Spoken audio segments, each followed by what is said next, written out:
Tout de suite, place à l'invité du grand journal Média Morning. Un an après les attaques du 7 octobre, le conflit s'enlise dans la bande de Gaza. La guerre entre Israël et le mouvement palestinien Hamas boucle sa première année ce lundi. Près de 42 000 morts, Gaza est en ruine et les combats se poursuivent. Pour en parler, nous sommes en direct avec Mohamed Beddine Liatewi, professeur-chercheur en études stratégiques au Collège national de défense des Émirats arabes unis. Bonjour Monsieur Liatewi, merci d'être avec nous. Bonjour et merci pour votre invitation. Alors, un an après l'attaque du 7 octobre en Israël et le début de la guerre à Gaza, les combats se poursuivent sans le cessez-le-feu tant espéré à Gaza. Il n'y a aucune perspective d'arrêt des combats selon vous? Non, à court terme, on voit très peu de possibilités d'un cessez-le-feu, puisque Benjamin Netanyahou a rejeté l'offre franco-américaine de la semaine dernière lors de l'Assemblée générale des Nations unies. Et donc, on semble être dans une forme d'impasse, puisque le gouvernement israélien souhaite continuer à frapper les intérêts à la fois du Hamas à Gaza et ceux du Hezbollah au Liban. Et on voit très peu d'initiatives politique du côté israélien, mais surtout la continuité en termes de destruction et en termes d'attaque contre les leaders des différents groupes ennemis. La société palestinienne est divisée dans l'espace entre Gaza et la Cisjordanie, mais divisée également politiquement entre ces deux territoires. Est-ce qu'il y a une forme d'unité dans ce conflit ? Oui, clairement, il y a une unité qui est en train de se développer, qui s'est toujours développée entre Gaza et la Cisjordanie. Et on voit d'ailleurs que ça pose un problème à l'autorité palestinienne de Mahmoud Abbas, puisqu'il y a aussi une forme de contestation interne qui existe depuis un certain temps et qui là s'accentue avec ce qui se passe à Gaza depuis un an. Et bien sûr, face à l'absence de solution politique à Gaza, la situation en Cisjordanie devrait elle aussi, du fait de la colonisation, s'empirer malheureusement pour la population palestinienne et aussi pour l'ensemble des acteurs régionaux qui vont essayer à très court terme de faire pencher la balance du côté des Palestiniens, mais on voit très peu d'initiatives qui portent leurs fruits face à l'entêtement du gouvernement israélien depuis maintenant de nombreux mois. Parlant des initiatives de médiation depuis le début du conflit, la médiation du Qatar et de l'Égypte n'a jamais cessé, une médiation qu'on retrouve au moment de la première trêve qui a été courte d'une semaine en novembre 2023. Pensez-vous que c'est par là que doit passer la solution à ce conflit et la fin de la guerre? En fait, on s'est rendu compte que malgré les tentatives de médiation et négociation qui ont été menées à Doha et le rôle que le Qatar et l'Égypte ont essayé de jouer, du fait de leur relation avec les différents acteurs, le Hamas pour le Qatar et l'Égypte qui a un rôle historique dans la région, on voit qu'il y a de véritables difficultés, puisque de toute façon, le seul véritable acteur qui puisse faire pression sur le gouvernement israélien sont les États-Unis d'Amérique. Joe Biden est dans une situation de fin de mandat où il ne se représente pas, et Benjamin Netanyahou a clairement démontré qu'il ne s'intéressait pas à ce que lui disait Joe Biden. Et de l'autre côté, Kamala Harris, elle est en pleine campagne électorale, donc évite de prendre des décisions, ou en tout cas d'affirmer des choses qui pourraient aller à l'encontre de l'amitié entre les États-Unis et Israël. Et Donald Trump, lui, est sur un soutien total à Benjamin Netanyahou. Donc on voit que Benjamin Netanyahou a très bien compris que d'ici au mois de novembre, jusqu'au 5 novembre, date de l'élection américaine, personne n'allait lui mettre la pression depuis Washington, et très certainement jusqu'à fin janvier, c'est-à-dire la prise de fonction du futur président. Donc le seul pays qui puisse vraiment faire pression et qui a différents leviers d'action via l'aide militaire, le soutien financier, le soutien en termes d'armement, ce sont les États-Unis, et ils ne jouent pas leur rôle pour le moment. Après un an de guerre à Gaza, Israël n'a-t-elle pas encore atteint tous ses objectifs face au Hamas? Alors, le problème, c'est que Benjamin Netanyahou nous a clairement dit depuis le départ, en fait, post-7 octobre, qu'il souhaitait la destruction du Hamas. Mais la destruction du Hamas, il n'a jamais expliqué quels étaient les objectifs politiques. Est-ce que c'était détruire le Hamas à Gaza, c'est-à-dire détruire les tunnels et prendre le contrôle de ces tunnels? Est-ce que c'était s'implanter, recoloniser Gaza comme c'était le cas jusqu'à ce que Sharon l'évacue il y a bientôt 20 ans? Il nous a jamais expliqué ce qu'il voulait faire. Est-ce que le fait d'avoir assassiné Ismail Haniyeh à Téhéran est un élément suffisant? Est-ce que désormais il va vouloir assassiner Yahya Sinwar, le nouveau chef du Hamas? Donc tout ça est très flou et on voit que en fait il y a une fuite en avant du côté israélien avec le soutien de Ben Gvir et Smotrich à ce gouvernement qui font qu'on est dans une espèce de fuite en avant sans véritable objectif politique clairement affirmé, et aussi une partie de la population israélienne qui à la fois voulait le retour des otages et ça ne semble pas se faire, et aussi la suite. Quelle suite donner? Est-ce qu'Israël va recontrôler Gaza? Est-ce qu'il va y avoir une nouvelle autorité palestinienne en Cisjordanie et à Gaza? Tous ces éléments-là, Benjamin Netanyahou ne les a jamais explicités et n'y a même jamais évidemment pensé, puisqu'on voit très clairement qu'on est dans une guerre à outrance où la destruction et la prise de contrôle des tunnels est le seul élément qui a été clairement affirmé depuis un an.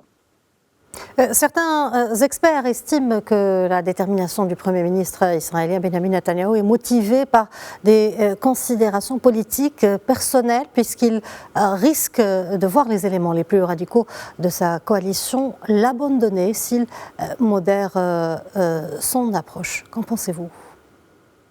Oui, c'est tout à fait juste. En fait, le problème de Benjamin Netanyahou, il ne faut jamais oublier qu'avant le 7 octobre, il y avait eu 18 mois de contestation dans les rues face à une réforme judiciaire qu'il voulait mettre en place. Donc la situation politique israélienne, pré-7 octobre, était déjà compliquée pour lui. Plus des affaires de corruption qui le visent. Et si jamais il devait être démis de ses fonctions, il y a aussi, bien évidemment, une commission d'enquête qui sera mise en place sur le 7 octobre pour connaître et comprendre les failles du renseignement. Donc l'ensemble de ces éléments qui jouent en sa défaveur, plus le fait que sa majorité soit entre les mains de Ben Gvir et Smotrich, que j'ai mentionné, qui sont les deux ministres les plus extrémistes, finalement, de son cabinet de guerre et de son gouvernement, prouve que Benjamin Netanyahou a un agenda qui est un agenda personnel et qui est un agenda personnel qui, finalement, va à l'encontre des intérêts à très long terme de la sécurité nationale de son pays, Israël. Donc tous ces éléments-là, mis bout à bout, prouvent que finalement, il y a une absence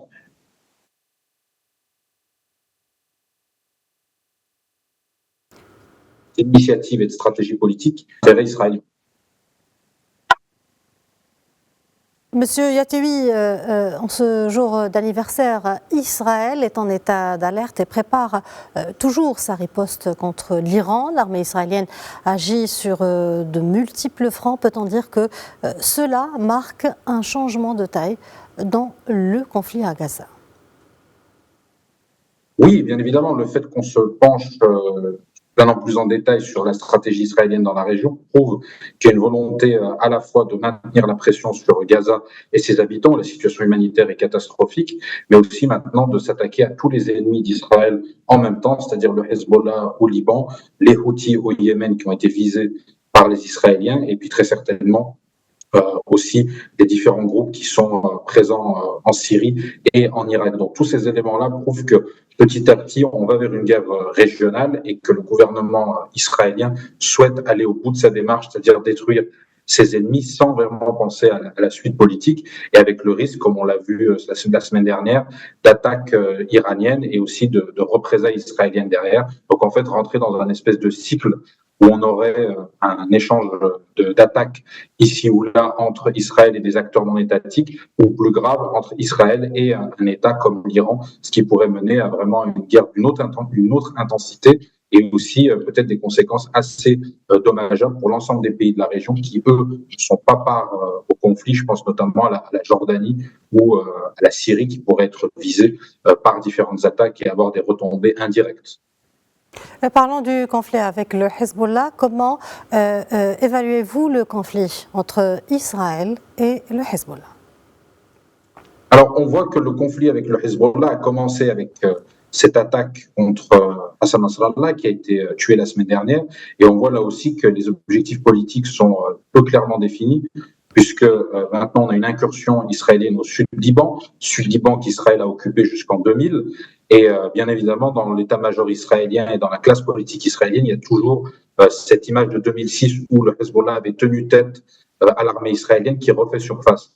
Et on voit que face à la faiblesse de l'armée libanaise, l'armée institutionnelle libanaise, malgré la présence de la FINUL qui représente les Nations Unies, on va vers une guerre de nouveau entre le Hezbollah et Israël, mais cette fois sur le terrain. Ce qui pose de véritables problèmes, puisque le Liban a des problèmes économiques, sociaux, politiques aussi très profonds depuis un certain nombre d'années. C'est un pays qui malheureusement ne s'est jamais remis de la guerre civile qui a commencé en 1975 et qui est au milieu de tout un tas de pressions régionales, israéliennes, iraniennes et autres.